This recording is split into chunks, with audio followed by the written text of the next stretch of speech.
In this video, I will show you how you can quickly make grids out of existing material in your track. We are launching the 7th edition of the Psytrance Academy again on the 5th of September, so there's not much time left to join.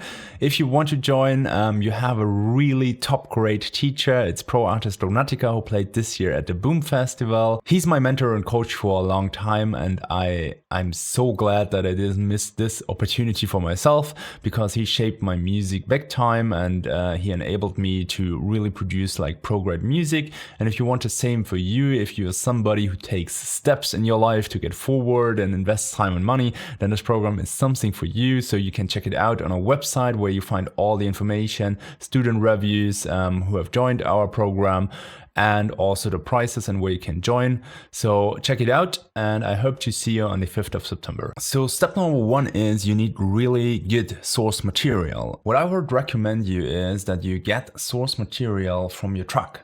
So I have, for example, this one here, in which I chopped like different parts of my track. As you can see, it's like different names here. And what I basically did is I bounced out a lot of stuff here in my track. So it's all kind of like lead sections, and I kind of like chopped them up in a weird way to get like this raw source material here. And it sounds like this. So it's quite random actually, and you could do that with something like AutoGrid from Altar of Wisdom, or you could do it in the DAW like I did. And then I slapped like a bunch of effects on this. But the idea is that not all the effects are on all the time. So that's really important, because otherwise it will be like a big mess. So you don't want to put like a lot of like normal delays and stuff in it, or too much like EQ and compression. But anyways, so the idea is that you take this material, then play with some effects.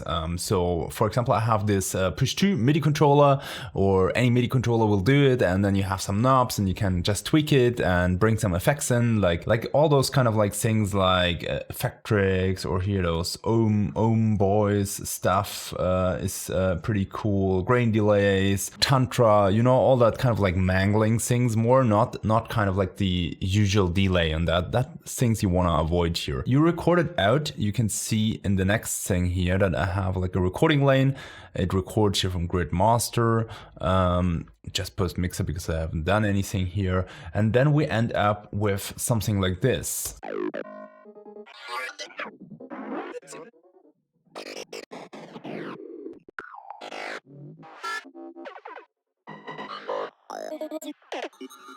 So there's a lot of waste in here, I would say. So what you need to do then is you listen through all this whole thing here, and then you just pick out the parts you like the most. So what I did is I put it to 16th here. Whenever I was listening something I liked, I just marked it like this, and then I was dragging it down. So that's the next step, basically, how to select everything, and then you end up with stuff like this.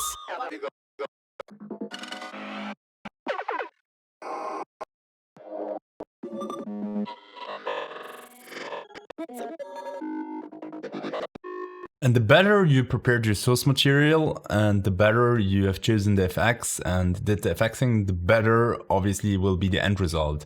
And this will be the source material for the next step, so really take care. I did it really quickly here in order to make this tutorial, but the last 2-3 days I was working on a track with Virtual Light, and we did a great job doing this.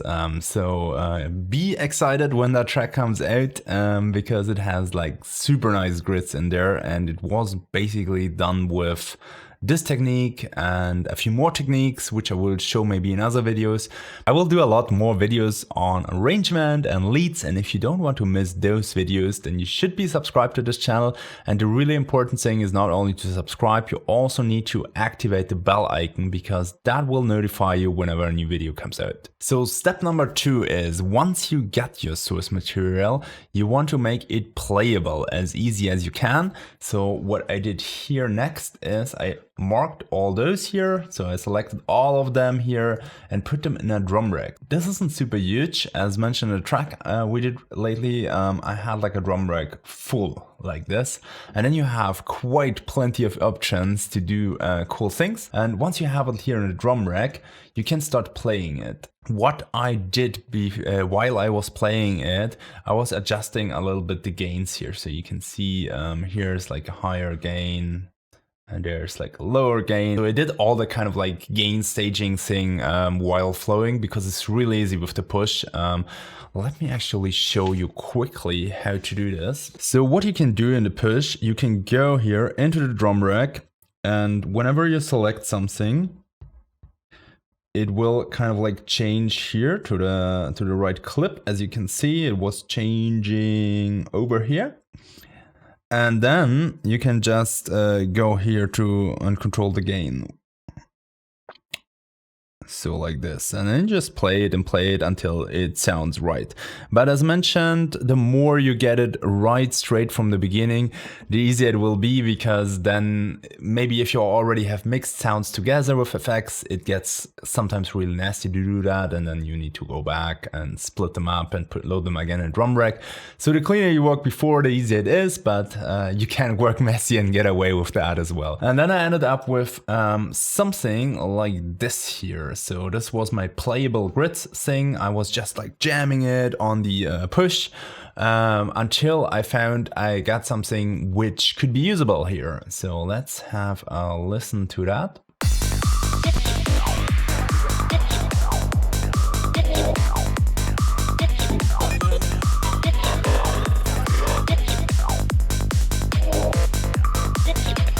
So then you end up with something like this, and of course you can go in here and order this a little bit more, so you can switch stuff around so that you really get like the right rhythms. And by the way, how I actually jam this, I go one sound by one sound, and I just like press my keyboard on various positions until I find a position which sounded nice.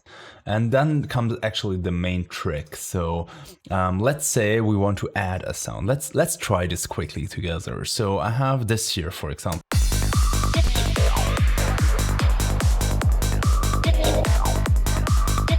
So let's choose a sound which we don't have already in here. We can see actually what we have. So maybe let's go with this sound. And what you also can do is, of course, let's say you mangled together sounds which you don't want to have together anymore. At least in the push, it's very easy, but you can, of course, like do it with the mouse. So if I'm here, for example, then I can just move the starting point so that it really starts where I want to have it. So for example, I could move it to here, and then I can play the sound, and I don't have the first sound, which I may not want anymore in here. What I will do now is I will hit the keyboard actually more at random times where I would guess the sound could fit in, and then we will recapture it.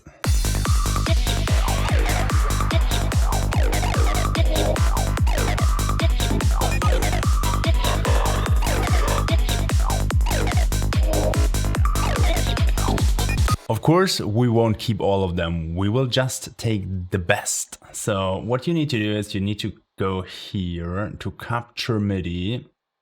And once we do this, you can see it splits the clip. So it captured it somewhere. You can see it was this clip actually where it captured it. We will quantize it quickly. We'll select everything, Command U, and we have quantized it, or Command Shift U if you want to set it to quantizing. And I will just listen to it where I like it.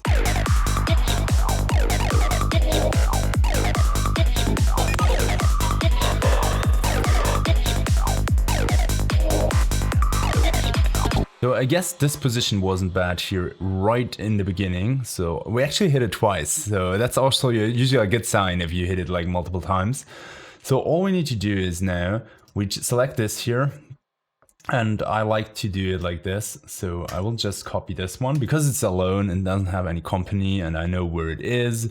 So I can just go back and get rid of all of this, and then I just copy it manually quickly. I mean, you need to see where everything starts repeating here.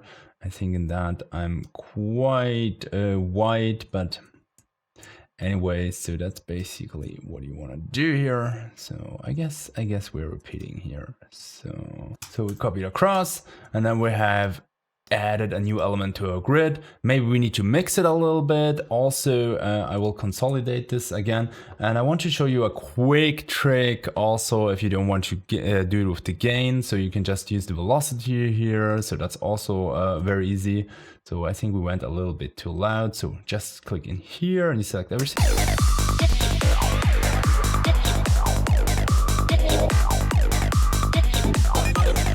Maybe like that. But anyways, it's not really perfectly mixed, so that's what we will do in the next step. If you enjoyed this video, then please like this video. That helped me to see which topics you guys are interested. If you enjoyed this video, then please like this video. That helped me to see which topics you guys are interested. So step number 3 is to get like a little bit of order into the whole thing. I don't really want to keep all those here which we didn't use. I mean, we can keep them and store them somewhere in the project or wherever, but I want to have it like separated in the end. So what I do is I will duplicate this because that allows me to store it in the project or just store it in the project already. And then we will play through this and we will see which ones light up. And you can actually go like this. So we see this one is lighting up. So all you need to do is to go here, extract chains, and it will remove it from this one here and put it onto a new track here. So then you end up with like only this little one in here. And I will delete this now because I already have done this for you guys. And it's in here in my Rock Exploded. So there I have all my separate chains. I agree, it's like a little bit optional, but it gives you a little bit more flexibility later, in my opinion, if you want to do stuff. I will just cut this here and then replace it with the drum rack because I don't need a drum rack if I only have one thing in it. And then I have basically a simpler here. But what is very important is now you need to take this and move this to C3. And that's like a little bit much more effort on the first one. But once you get this and then you extract this, then you can just select both here like this.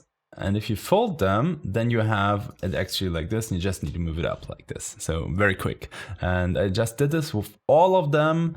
And then you can keep it like this. But in the end, I always like to have my stuff in audio. So what I did then as like a final step, I bounced this all to audio because that allows me to do little things very fast, like adding fades, maybe adjusting the gain again. So for example, I could do things like this.